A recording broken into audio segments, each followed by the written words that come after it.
ពាក្យតែបងប្អូនទាំងអស់គ្នាតែនិយាយតែលើកឡើងថាអាយុគ្រាន់តែជាតួលេខវាគឺជារឿងពិតសម្រាប់កីឡាករ Cristiano Ronaldo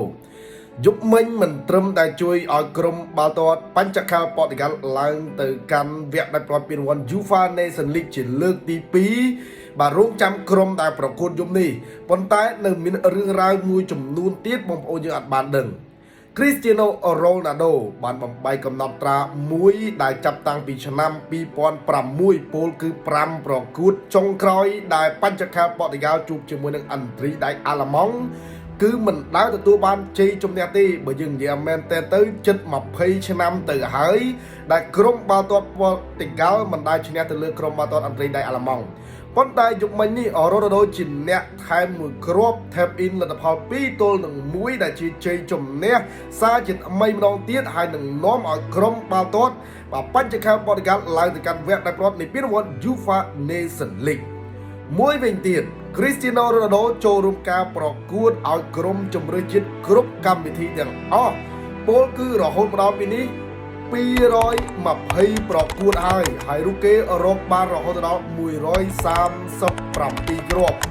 យ៉ាងណាក្តីនេះគឺជាតួលេខសម្រាប់តែក្រុមជម្រើសជាតិតែប៉ុណ្ណោះយុគមិញនេះរ៉ូណាល់ដូបង្កើតភាពអស្ចារ្យមួយចំនួនទៀតឲ្យបងប្អូនយើងស្គាល់ថាកីឡាករដែលមានវ័យ40ឆ្នាំរូបនេះនៅតែមានសក្តានុពលជាមួយនឹងការប្រកួតជាមួយនឹងក្រុមជម្រើសជាតិបញ្ចកាលប៉ូទុយហ្គាល់យុគមិញនេះរ៉ូណាល់ដូលោតតែប្រជែងបានខ្ពស់មែនទែនមានឱកាសតែបាល់ប៉ុន្តែត្បិតតែមិនចំគោលដៅប៉ុន្តែគាត់លោតខ្ពស់ជាងកីឡាករក្មេងៗចំនួនក្រោយទៀតផង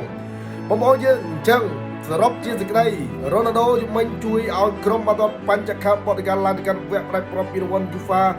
Nations League រងចាំក្រុមយប់នេះចាំមើលតើក្រុមបាល់ទាត់អេស្ប៉ាញលេមីនយ៉ាម៉ាល់ឬក៏ក្រុមបាល់ទាត់មួនកុកបារាំងអូស្ម៉ានីដេមបេលេអញ្ចឹងបងប្អូនយើងដែលចង់តាមដានទស្សនាកុំភ្លេចចុច link Telegram ខាងក្រោមដែលជា link channel របស់ខ្ញុំបាទចូលទៅទស្សនាយប់ឡើងយើងមានទាំងការផ្សាយនៅលើ page ក៏ដូចជាតាមរយៈការផ្សាយពេញអេក្រង់នៅលើ Telegram របស់ក្រុមការងារ MNO ឬក៏ក្រុមការងាររបស់បងមនោរមមកដែរអញ្ចឹងយើងតាមដានអ្នកនរគ្នារឿងត្រីនេះជាការប្រកួតកាត់សេចក្តីរកក្រុមឡើងទៅកាន់ក្រុមបាល់ទាត់បញ្ចកាលប៉ូទុយហ្គាល់